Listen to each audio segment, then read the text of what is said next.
Deputy U.S. Attorney General Rod Rosenstein testifies to the House Judiciary Committee hearing on oversight of the Justice Department on Capitol Hill December 13, 2017. Joshua Roberts, Reuters. The latest revelations about President Trump have, once again, excited the interest of the public, leading to speculation that Special Counsel Robert Mueller may have amassed sufficient evidence to charge the president with obstruction of justice. Trump's attempt to fire Mueller, which happened last June, but is only now being publicly reported, is, under this line of thinking, the final straw. Color me deeply skeptical. Mueller will not indict Trump for obstruction of justice or for any other crime, period. Full stop. End of story. Speculations to the contrary are just fantasy. He won't do it for the good and sufficient reason that the Department of Justice has a long-standing legal opinion that sitting presidents may not be indicted. First issued in 1973 during the Nixon era, the policy was reaffirmed in 2000 during the Clinton era. These rules bind all Department of Justice employees, and Mueller, in the end, is a Department of Justice employee. More to the point, if we know anything about Mueller, we think we know that he follows the rules, all of them. Even the ones that restrict him in ways he would prefer they not. And if he were to choose not to follow the rules, that, in turn, would be a reasonable justification for firing him. So, the special counsel will not indict the president. What can Mueller do if he finds evidence of criminality involving the president? He can and will, as authorized by Department of Justice regulations, file a report on his findings with the Attorney General, or, since Attorney General Sessions is, in this case, recused, with the Deputy Attorney General, Rod Rosenstein. Rosenstein will then be faced with the important decision of whether and how to make that report public, whether to convey it to Congress or not, whether to release it publicly or not. The regulations are so vague, they say only that he may determine that public release of these reports would be in the public interest, to the extent that release would comply with applicable legal restrictions, that they, in effect, give Rosenstein plenary discretion to do whatever he thinks is in the best interest of the country. So, every time you read about the threat to fire Mueller, remember this: the critical actor in most future scenarios is not Mueller, but Rosenstein. Knowing Rosenstein personally, I have high confidence that he will make what he thinks is the best decision for the country. The same may not be true of his replacement, or of the replacement Attorney General, should Sessions be fired.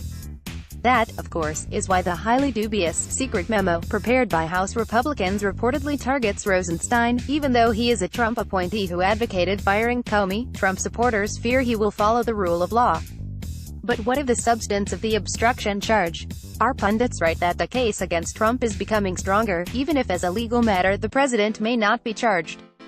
Again, color me skeptical. Collateral cases, like those involving obstruction and perjury, are ones that involve derivative offenses, not the principal charges under investigation. Proving them often turns on proof of intent. You have to show that the defendant acted with the purpose of obstructing an investigation. That means these cases tend to rise or fall on the strength of the case proving the underlying crime.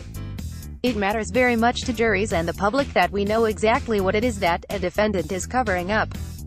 If we don't think it matters that much, as many in America seemed to have concluded when confronted with President Clinton's sexual conduct, or that it hasn't been proven, then the cover-up is often forgiven.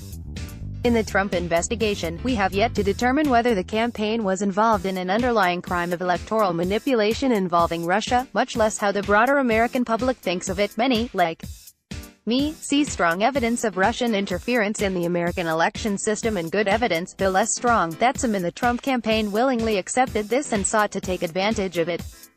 But candor compels the recognition that evidence of President Trump's personal involvement is much thinner than, say, that of his son-in-law and other campaign staff.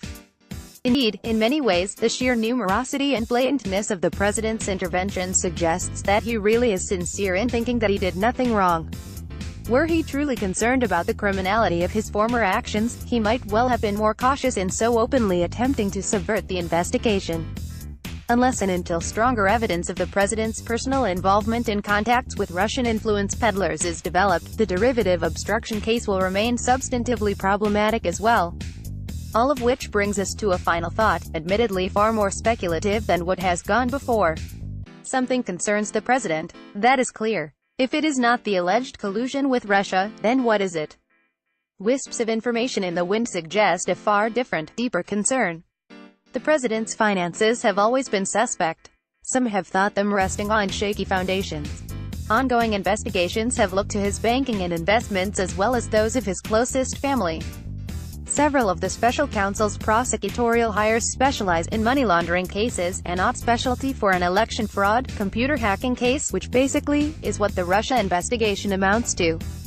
Perhaps, just perhaps, it is that investigation that has motivated the president's response. But even here one should not repose too much hope in the Mueller investigation. Mueller will not